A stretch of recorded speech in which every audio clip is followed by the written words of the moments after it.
Yo, what's up, guys? My name is Cody. Welcome back to another video here on the channel. And today we have UFC 309 predictions and breakdowns. Man, this card is so lit. We got the GOAT back in action, John, taking on Stipe for the UFC heavyweight title. And I can't wait for this card, man. Without further ado, let's jump into the first fight on the card. We got Veronica Hardy taking on Eduardo Mora. And I'm on the other side of this one, man. I see a bunch of people on Veronica Hardy, and I just can't get there, man. I don't think she's fought the greatest of competition. She lost to a 2-1 fighter a couple years ago. Not a good look. Or I guess that was back in 2020. She beat Joanna Miller. Trash. She does have a good win over Jamie Lindhorst. It was a split. Not too for sure who should have won that fight. I don't remember that fight. It was back in 2023, so I'm sure I watched it, but just not too for sure who won that one. And she beat JJ Aldrich, which I thought JJ Aldrich was pretty. She's pretty good. She's kind of trash, but I don't know. I didn't think she was too bad. But yeah, bro, with Eduardo Mora, whenever I went to UFC Louisville, I watched her fight there, and she looked good. She looked good for the first round. She gassed out. She missed weight. She looked very good on the scales today, so I'm assuming that she's good. She's ready to go. She fucking made weight. It's probably her last chance in the UFC if she wants to, keep her job. So I'm gonna take the underdog in this first fight. There's always finishes in the first fight of the night, so I'm gonna take Eduardo Mora to get a submission here. It's probably a little bit of a hot take, but I'm feeling it. Next fight on the card, we got Bizel Hafez taking on Oban Elliott, and this fight's gonna be a fucking war, man. I think if Bizel gets on the inside, he's like a brawler. I think he has a very live chance to knock out Oban Elliott here. He looked pretty good against JDM. And Oban Elliott, man, I mean, this guy looked good in his last fight. I mean, I'm gonna pull it up real quick. I mean, I remember him just looking very good. Who did he fight? Preston Parsons. And I actually had Parsons to win that fight. I took Preston there, and Oban just, for 3 rounds, outclassed him. 30-27. That fight wasn't even close. And I think Oban can do that here until Hafez gets in his face. Once Hafez gets in his face, man, I'm going to get a little scared for Oban. I saw him get cracked by, what was that one guy? Val Woodburn. I saw Val Woodburn land a couple strikes on him, and it was a little scary. And Val Woodburn, in my opinion, is not very good. Hafez is way better than that guy. And I think Hafez is very live here. But I don't know. This one's tough, man, because Oban is, he's 6 years younger. We do love the younger fighter. He's got better hands. He has better distance striking. But the way Hafez fights, man, he just gonna get in your face and throw big hooks, big old shots. I'm taking Hafez, man. Give me the underdog. I'm taking underdog back to back.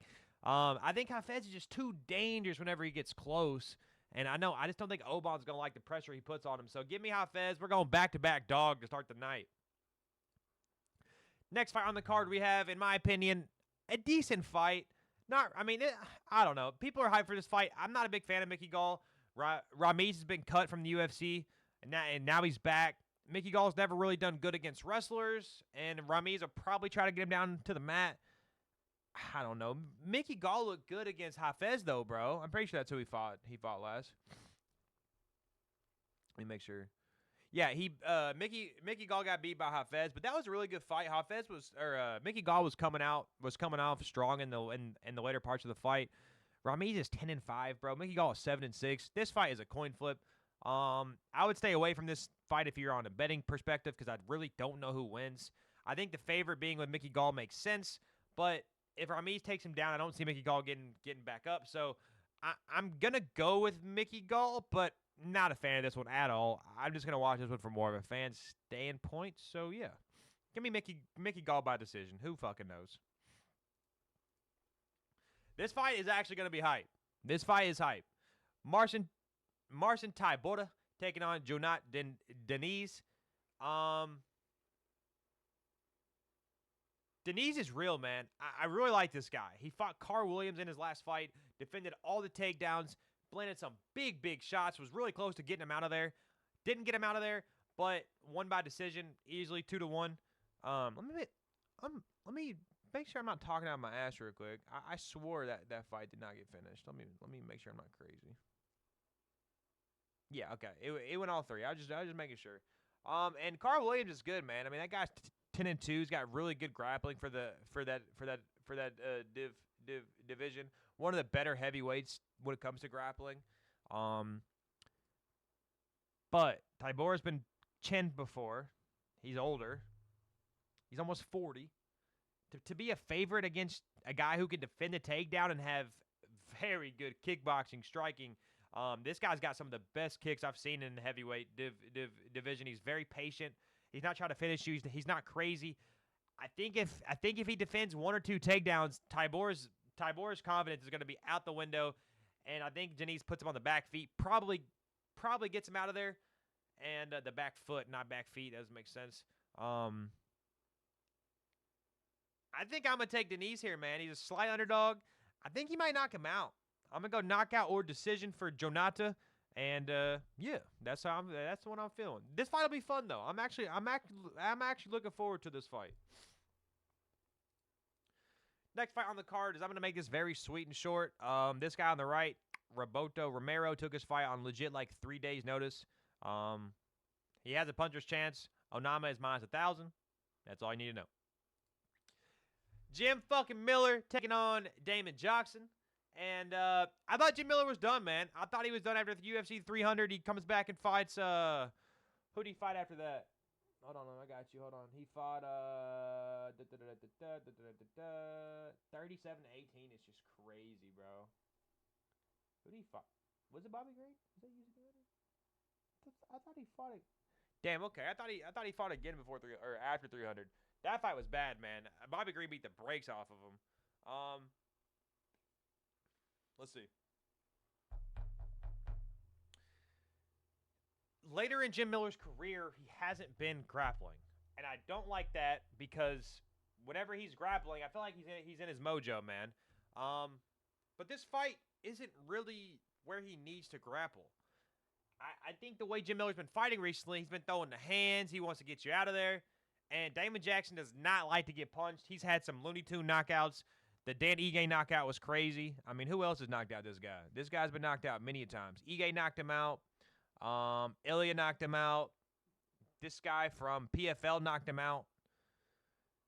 I don't know. I think if Jim Miller comes out and defends a takedown or two in the first round, I think Jim Miller can get Jackson out of there. And it sounds crazy because of how old he is, but bro's 41, and that, I don't know, man. I'm taking Jim Miller, bro. I don't know. I don't like Damon Jackson. I don't like his chin. I don't like his fight style. I don't think he's going to finish Jim at all whatsoever.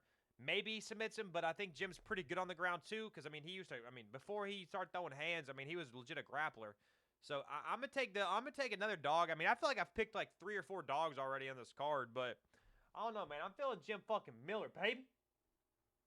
Next fight on the card, we got Chris Weidman, eye-poking goat. Taking on Eric Anders. This fight is fucking trash. Not really a fan of this fight at all whatsoever. We got the combined ages of what? 77? That's fucking crazy. These people are combined age of 77 years old. I'll take Weidman. Next fight, we got Marcus McGee taking on Jonathan Martinez, and this fight is going to be a banger. We always talk about the fight before the main card being like, you know, they want you to stick around.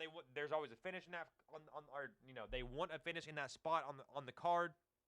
And I think this fight fucking delivers. I think if Marcus McGee gets Martinez down to the ground, he will submit him. But if he does not, Martinez has some very good striking, very good kicks, and he's going to beat up McGee's leg. This one's a coin flip, bro. I really don't know who wins this one.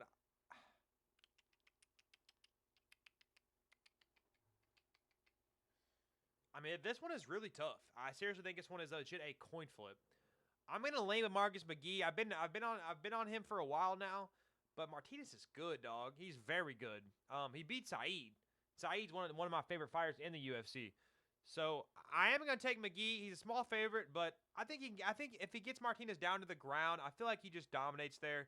So yeah, I'm gonna rely on McGee to take him down to the ground and get a submission or decision. Next fight on the card, we got Mauricio Ruffy taking on James Lontop, and They're saying that this Roofy guy is just insane. He fights out of the fighting nerds. You know what they've been doing here recently. Protez, Gene Silva. These guys are tough, and they say this guy is the best one out of all of them. And if that's true, bro, like first off, he's a massive lightweight, a huge 155er. Don't even know how he makes that, to be honest. I mean, this guy is fucking massive, but Lintop's not terrible. I did look at the scales. Lintop did not look good on the scales. I think he missed weight by a pound. To be on the main card with Roofy, I'm assuming this guy's off the charts. So he's minus a fucking 1,000, which is crazy. But I'm assuming Roofy gets a knockout because they want him to here. And Lintop's probably done with the UFC after this fight. So, yeah, give me Roofy by KO, but I'm pretty sure that's what everybody's taking. So, Bo Nickel taking out Paul Craig. I'm taking Paul Craig by some. No, I'm just kidding. I think Bo Nickel absolutely runs right through him. I think if Bo Nickel is smart, you just stand up and strike with Paul Craig. He can't strike. He cannot throw a punch. 36 years old and still never learned how to throw a punch. And he definitely cannot take one. So if Bo Nickel decides to grapple, I think it's kind of stupid. Not saying that Paul Craig submits him, but Paul Craig is very tricky. He's a very good vet on the ground only. He probably should go to grappling, but I mean, Bo Nickel, man, I mean, they've been giving this guy favorable matchups his whole career, but I get it. He's only fought 6 times, so, like, you can't just throw him into the firefight. But this guy is completely dominant, and, yeah, give me Bo Nickel to win by any way that he wants to.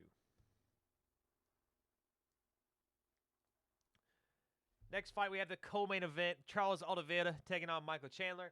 And, yeah, guys, I mean, this one is lit. This one's fireworks. I don't want to see Chandler lose, but I definitely do not want to see Charles Oliveira lose. So, let's see. The first fight, Chandler catches Oliveira. He's one punch from fucking getting that belt, being a champ. Charles somehow survives, gets up and knocks him out, which is just crazy. But I am going to be taking Charles Oliveira in this one. He's the younger fighter. He's the more active fighter. Chandler's been waiting on Conor. Conor said, "Fuck that, I'm not fighting him." And, yeah, I think Charles is way too powerful on the feet. And I think if Charles wants to use his brain, he takes this guy down, gets to his back. Chandler is a very, very good wrestler. But I just think if Charles wanted to do anything smart here, I mean, how fast he finished Gaethje, how fast he finished Poirier. I mean, Poirier submitted Chandler. I don't see how Oliveira can't. And I'm going to take Oliveira inside the distance. Knockout or submission, don't really know which one. I think he can do both. And yeah, give me Charles do Bronx Oliveira to get a win over Michael Chandler. Whew. Bah! Go time, man. John Jones, the GOAT, taking on Stipe Miocic. And John's been getting so much hate, bro. Like, this whole Aspinall thing is kind of outrageous, but I get it, man. Like, he's not that he's ducking him, but it sounds like he's ducking him. But if they do John's Pereira, which Dana said they won't do, I would take John. I would think he'd take him down. But Aspinall, I think Aspinall doesn't run right through him. I just think Aspinall has way too much power on the feet. Why am I doing Aspinall versus Johns? I'm already on that fight. And that fight ain't even going to happen. But Aspinall is definitely in John's head right now. I love John, man. John's a GOAT, bro. He's not a very good human out of, the UFC, but looks like he's trying to better his life. And I think this is a very winnable matchup for him. But the thing I do get scared of is Stipe has very good takedown defense. He's got very good boxing and close. If John stays on the outside, kicks him, stays at range, he probably wins. But if John gets on top, man, his ground and pound is elite. And now with 12-6s in the game, I could see Stipe getting elbowed so bad on the bottom. Yeah, I'm definitely going to be taking John to win. I don't think he takes him down. He might. But I see more of, like, maybe John catches him and he slips and gets on the bottom. I don't know. I just see John landing on top and ground and pounding him to fucking death. I don't know if you can say it on YouTube, but yeah, I mean that's what's going to happen. But yeah, guys, that is my UFC 309 breakdown. I've missed a couple weeks. I'm trying to get back into it, man. The UFC's just been kind of mid for me as of recent. I'm so glad we have a good event here. I cannot wait for Saturday, and yeah. Hit that subscribe button. Hit that like button. Peace.